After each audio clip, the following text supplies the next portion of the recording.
नहीं भैया, अभी एक नेता जो है हमारे नवाब सिंह यादव जी, तू उनकी वो गुलामी मत कर। कभी पहलवान को देखा आपने? जब वो पहलवान कुश्ती हारने लगता है तो हारता हुआ पहलवान क्या ना करे, कभी लंगोट खींचता है, कभी काटने लगता है। अरे जो पहलवानी करे उनसे पूछो। अगर कहीं 8 लेन का पुल बनाओ, सबसे पहले समाजवादियों ने 8 लेन पुल बना करके इसी कन्नौज को जोड़ने का काम किया। मैं अभी नामांकन करके आ रहा हूँ। मैं अपने प्रेस के साथियों का और हमारे साथ पार्टी का, कन्नौज के जिम्मेदार सभी नेता कार्यकर्ता और बड़ी संख्या में यहाँ के लोगों की भावना ये थी कि समाजवादी पार्टी की तरफ से मुझे चुनाव लड़ाया जाए। मैं जनता का आभार प्रकट करता हूँ, यहाँ के अपने कार्यकर्ता साथी जिन्होंने मुझे इस बात के लिए कहा कि आपको कन्नौज में दोबारा एक बार फिर लड़ना चाहिए। मुझे उम्मीद है यहाँ की जनता का मुझे आशीर्वाद मिलेगा। जब मैं राजनीति की शुरुआत में यहाँ आया था, उस समय जनेश्वर मिश्र जी, अमर सिंह अंकल, नेताजी आदरणीय आजम खान साहब और बड़ी संख्या में उस समय के नेतृत्व समय समय पर यहाँ आया था और मुझे नेताजी ने यहाँ पहली बार चुनाव लड़ने का फैसला लिया था। और वो दिन है आज फिर मैं जनता के बीच में जा रहा हूँ। कन्नौज की जनता ने उस समय भी आशीर्वाद दिया था। मुझे उम्मीद है कि इस बार भी कन्नौज की जनता उससे बड़ा आशीर्वाद देकर के लोकसभा में समाजवादी पार्टी का समर्थन सहयोग करेगी। ये चुनाव नकारात्मक राजनीति को खत्म करेगा। ये कन्नौज का चुनाव लगातार नकारात्मक राजनीति को खत्म करेगा और जो कन्नौज की पहचान रही है, खुशबू, सुगंध, खुशबू की, मोहब्बत की, प्यार का एक बार फिर दौर कन्नौज में आएगा। जो महक कन्नौज की है, जो खुशबू कन्नौज की है, उसको और आगे बढ़ाने का काम, फैलाने का काम हम लोग करेंगे। कन्नौज के विकास के लिए, कन्नौज के लोगों के सम्मान के लिए और कन्नौज की पहचान के लिए, क्योंकि कन्नौज का इतिहास बहुत शानदार रहा है। कन्नौज का कारोबार उसने अपना न केवल भारत में बल्कि दुनिया में स्थान बनाया। यहाँ के लोगों की मदद, यहाँ के कारोबार, यहाँ के लोगों की खुशहाली के लिए। और जो विकास रुक गया है, जो विकास थम गया है, जिस विकास को जानबूझ करके बीजेपी के लोगों ने इसलिए रोका क्योंकि समाजवादियों ने वो काम शुरू किए थे।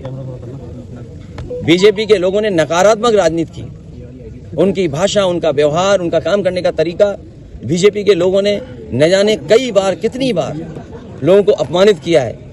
यहाँ की जनता एक बार फिर प्यार, मोहब्बत, मिली जुली संस्कृति, आपस में भाईचारा, उसका दौर शुरू करेगा। अरे तुमने अंग्रेजी में कहावत नहीं सुनाई, strike the iron when it is hot. हथौड़ा तभी मारना चाहिए जब लोहा गर्म हो। ठीक टाइम में मारा कि नहीं मारा हथौड़ा, बताइए समाजवादियों ने? ठीक मारा। धन्यवाद। प्रेस के लोग, तुम भी मदद कर रहे हो, मैं जानता हूँ। भैया एक सवाल है। भैया आप अगर सांसद बनेंगे तो कन्नौज को प्रेस क्लब देंगे? प्रेस क्लब नहीं, जिस तरीके से सड़क दुनिया के बराबर दी है, आपके सड़क के किनारे आपने वे साइड एमिनिटी देखी होगी, पूरा देश घुमाओ, कहीं इससे अच्छा हो तो बता दो आप। नहीं भैया, कन्नौज के लिए प्रेस के लोगों को भी प्रेस क्लब पूरे उत्तर प्रदेश और देश से बेहतर देंगे। सरकार बनाओ समाजवादियों की। भैया कुछ और क्या काम होने वाले हैं जो कन्नौज की जनता के लिए? एक ही काम होना, पहले इन्हें क्लीन बोल्ड कर दें और ऐसा क्लीन बोल्ड करें इन्हें तो दोबारा स्टेडियम में घुसने की बात ना करें। यहाँ जिन्होंने स्टेडियम न बनाए हों, क्या आपको पता था यहाँ पे एक हवाई पट्टी बनी है? सोचिए, आज तक हवाई जहाज नहीं उतरा, यहाँ का विकास रोक दिया। समाजवादी पार्टी के सभी नेता यहाँ प्रचार करने आएंगे। पहले और इस चुनाव में कितना अंतर मानते हैं? पहले आप पहला चुनाव लड़ने आए, इसके बाद अब आए चुनाव लड़ने? हाँ, ठीक बात। ये हमारा पत्रकार साथी सही सवाल पूछ रहा है बीजेपी कि पहले चुनाव में और इस चुनाव में क्या देख रहा हूँ। वो चुनाव नेताजी हम लोगों को लेकर के आए थे और इस क्षेत्र के लिए मैं नया था। यहाँ की जनता ने अपने वोट के माध्यम से न जाने कितना प्यार और सम्मान बढ़ाया समाजवादियों का उस समय, उन परिस्थितियों में, जिसकी वजह से आज भी लगाव कन्नौज की से है। हम लोग सत्ता में रहे हों न रहे हों, आपने देखा होगा कन्नौज से दूर हम लोग कभी नहीं गए। कन्नौज के लोगों से और कन्नौज क्षेत्र से हमेशा जुड़े रहे, और कन्नौज से अगर लगाव ना होता तो क्या दुनिया की सबसे बेहतरीन सड़क यहीं बनाते हैं हम। का बयान आया है भारत और पाकिस्तान का मैच होगा, आप चुनाव में आए तब। देखो पत्रकार भाइयों, न वो बॉल फेंक पाएंगे न बैट घुमा पाएंगे। अगर पहली बॉल पे छक्का ना मारा तो हम समाजवादी लोग नहीं हैं, और 6 की 6 बॉलों पे छक्का मारेंगे। आप तो आ गए हैं कन्नौज में, आपके दोस्त भी अमेठी से आने वाले हैं। अरे सब आएंगे अब तो महफिल यूपी में ही सही नहीं। और इसलिए भी कि देखो ना बीजेपी वालों की भाषा क्या है। ये भाषा इसलिए है क्योंकि इन्होंने अपने कारोबारियों की मदद की। जब से इलेक्टोरल बॉन्ड की बात आई है, बीजेपी का बैंड बज गया। इलेक्टोरल बॉन्ड आने के बाद क्या इनका बैंड नहीं बज गया? इन्होंने अपने कारोबारियों की मदद की, और उसी की वजह से ज्यादा मुनाफा कमाने दे रहे हैं। जो लोग ज्यादा मुनाफा कमाएंगे, जो कारोबारियों से चंदा वसूलेंगे, वो चंदा नहीं है, वो वसूली है। क्या उससे महंगाई नहीं बढ़ेगी?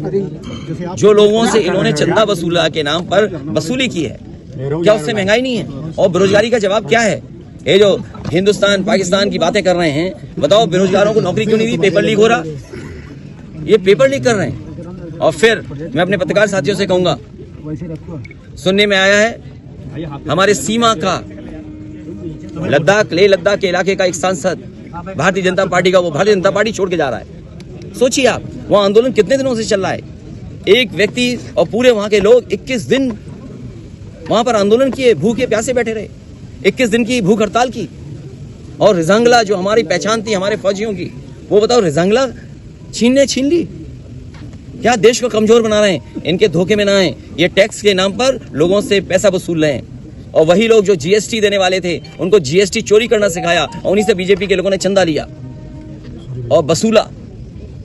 किसानों के लिए किसान बाजार, घड़ी भी कभी कभी बंद हो जाती है जो समाजवादियों ने लगाया था। इंजीनियरिंग कॉलेज, परफ्यूमरी का पहली बार कोर्स होना, क्योंकि परफ्यूम और आज के जमाने के हिसाब से चीजें समझें, मार्केटिंग क्या है, दुनिया में जो परफ्यूम है उसका मार्केट कैसा है, उन मार्केट में सबसे बेहतरीन परफ्यूम कौन काम कर रहा है। तो अगर एफएफडीसी बनी तो हमने इंजीनियरिंग कॉलेज भी बनाया और परफ्यूम पार्क भी बनाया, उस काम को भी रोक लिया। यहाँ पर दूध को लेकर के, और मैंने कहा था कि गाय के दूध को लिए काऊ मिल्क प्लांट, बताओ काऊ मिल्क प्लांट बंद कर दिया।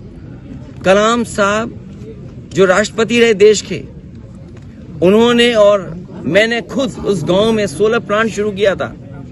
ये सूरज से रोशनी देने की बात कर रहे हैं, लेकिन कलाम साहब जो देश के राष्ट्रपति रहे वो बंद कर दिया। एक एक्सीलेंस सेंटर है एग्रीकल्चर का, उस सेंटर को कोई सपोर्ट नहीं दे रहे। स्टेडियम जो बना था आधा अधूरा पड़ा है। कन्नौज में स्टेडियम बनना था, आधा अधूरा पड़ा है। तो मैं कितनी बातें बताऊं, कितने विकास के काम जो कन्नौज को सीधे सीधे पहुंचे थे। मेडिकल कॉलेज, क्या गरीबों का इससे इलाज नहीं होता? पैरामेडिकल, नर्सिंग कॉलेज, सोचिए आज भी अगर आप जाएं तो कार्डियोलॉजी में आप जाकर के अपना हार्ट नहीं दिखा सकते। अगर आप जाएं मेडिकल कॉलेज में, और अगर किसी को कैंसर है, प्राइमरी, सेकेंडरी, टर्शरी, और अगर उसको फर्दर इलाज की जरूरत पड़े, तो वो जो कैंसर इंस्टीट्यूट बनाई थी या उसका एक डिपार्टमेंट बनाया था, वो डिपार्टमेंट बंद पड़ा हुआ है। कैसी सरकार है सोचो। इसलिए बीजेपी की जो नकारात्मक राजनीति है वो खत्म होगी, और भाईचारे की, प्रेम की, और हमारे समाजवादियों की सादगी का एक दौर शुरू होगा। हवाई पट्टी बनी थी रसूलाबाद क्षेत्र में, एक बार केवल हवाई जहाज उतरा। सोचो बीजेपी के नकारात्मक राजनीति का दौर, कि जो हवाई पट्टी रनवे बना रसूलाबाद में, उसमें केवल एक बार हवाई जहाज उतरा हो, और हवाई जहाज दोबारा नहीं उतर पाया। इसी कन्नौज के बगल में गंगा के उस पार जो रनवे बनाया गया था डिफेंस के लिए, वो इसलिए बनाया था कि इमरजेंसी में अगर कभी जरूरत पड़ेगी तो यहाँ पर फौज को, एयरफोर्स को मौका मिलेगा अपने फाइटर प्लेन उतारने के लिए। और अभी कुछ दिन पहले आपने वो नजारा देखा होगा जिसमें हरक्यूलिस, सुकोई और तमाम एयरफोर्स के हवाई जहाज उस पर उतरे थे, और उन्होंने अपनी एक्सरसाइज करके दिखाया था। ये गंगा पे पुल 8 लेन है, और मुझे खुशी है इस बात की कि जिस समय ये पुल बन रहा था बहुत सारी और संस्थाओं के अधिकारी आकर के देखते थे कि आखिरकार बारिश में कैसे बन रहा है। अक्सर बारिश में काम रुक जाता था। 8 लेन गंगा का पुल, आप जहां से माँ गंगा शुरू हुई हैं और जहां तक माँ गंगा है आखिरी जगह तक, अगर कहीं 8 लेन का पुल बनाओ, सबसे पहले समाजवादियों ने 8 लेन पुल बना करके इसी कन्नौज को जोड़ने का काम किया था। में विकास और खुशहाली लाने का काम करेगा।